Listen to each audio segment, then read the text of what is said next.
அருமையான சகோதரனே, சகோதரியே, இந்த நாளிலே நாம் தியானிக்க இருக்கிற தலைப்பு பொய்யை உன்னை விட்டு விலக்கு என்ற தலைப்பில் நாம் தியானிக்க போகிறோம்.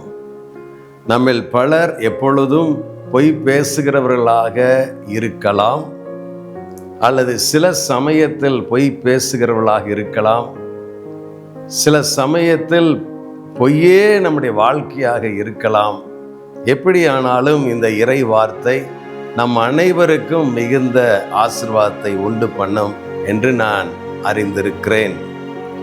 எனக்கு அருமையானவர்களே, பொய் பேசுகிற போது சொல்வார்கள், யாரிடத்திலே நாம் பொய் பேசினோம் என்று எப்பொழுதும் நினைவிலே வைத்து கொண்டே இருக்க வேண்டும். ஆனால் உண்மை பேசுகிற போது அப்படி அல்ல என்று சொல்வார்கள். அது ஒரு உண்மைதான். எனவே நாம பொய் பேசுகிற பழக்கம் உடையவர்களாக இருந்தால் மிக ஜாக்கிரதையாக இருக்க வேண்டும்.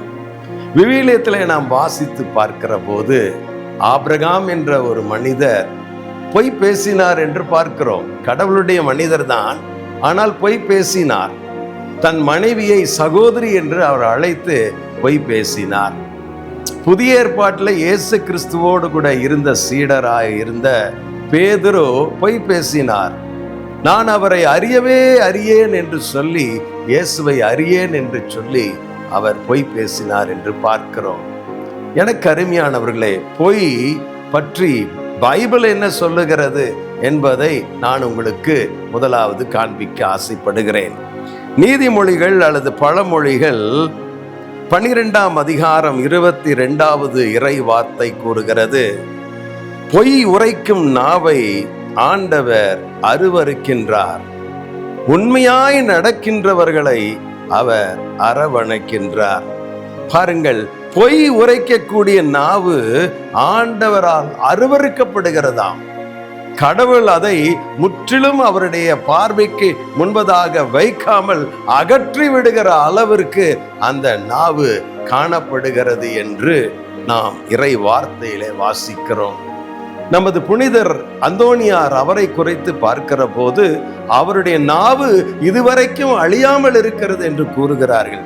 காரணம், அவர் பொய்யே பேச மாட்டார் என்று வரலாறு சொல்கிறது. எனக்கு அருமையானவர்களே, பைபிள்ல ஒரு கணவன் மனைவி பொய் பேசினார்கள் என்று நாம் திருத்தூதர் பணி 5ஆம் அதிகாரத்திலே வாசிக்கிறோம். அவர்கள் ஒரு நிலத்தை விற்றார்கள். திருத்தூதருடைய பாதத்தில் வைக்கிற போது அவர்கள் பொய் பேசினார்கள். நான் அந்த வசனங்களை உங்களுக்கு காண்பிக்க ஆசைப்படுகிறேன். 3வது வசனத்தில், அப்பொழுது பேதுரு, அனனியா, நீ நிலத்தை விற்ற தொகையின் ஒரு பகுதியை உனக்கென்று வைத்துக்கொண்டு தூய ஆவியாரிடம் பொய் சொல்லும்படி சாத்தான் உன் உள்ளத்தை ஆட்கொண்டது ஏன்? அது விற்கப்படுவதற்கு முன்பு உன்னுடையதாகத்தானே இருந்தது, அதை விற்ற பின்பும் அந்த பணம் உன்னுடைய உரிமையாகத்தானே இருந்தது. பின்பு ஏன் நீ இச்செயலுக்கு உன் உள்ளத்தில் இடம் அளித்தாய்? நீ மனிதரிடம் அல்ல, கடவுளிடம் அல்லவா பொய் சொன்னாய் என்று கூறினார். பாருங்க, இந்த இறை வார்த்தையில நாம் என்ன அறிகிறோம்? அவர்கள் அந்த நிலத்தை விற்றார்கள், பணத்தை வாங்கினார்கள், அதை தங்கள் வசம் வைத்திருந்தார்கள். அதை அந்த மனிதன் அனனியா மனம் அறிய அதிலிருந்து ஒரு பகுதியை எடுத்துக்கொண்டான். கடவுளுக்கென்று நேர்ந்து கொண்டதை அவன் மனம் அறிய அவன் எடுத்துக்கொண்டான். அவன் மனைவியும் அதற்கு உட்பட்டு இருந்தாள் என்று பார்க்கிறோம். அதனாலதான் வசனம் சொல்லுகிறது, உன் உரிமையாகத்தானே இருந்தது, பின்பு ஏன் நீ இச்செயலுக்கு உன் உள்ளத்தில் இடம் அளித்தாய்? அப்படின்னா என்ன அர்த்தம்? அந்த பணத்தை வாங்கி கொடுக்கணும்னு நினைச்சிட்டு இருந்தாங்க. ஆனா அதற்கப்புறம் மனம் மாறினார்கள்.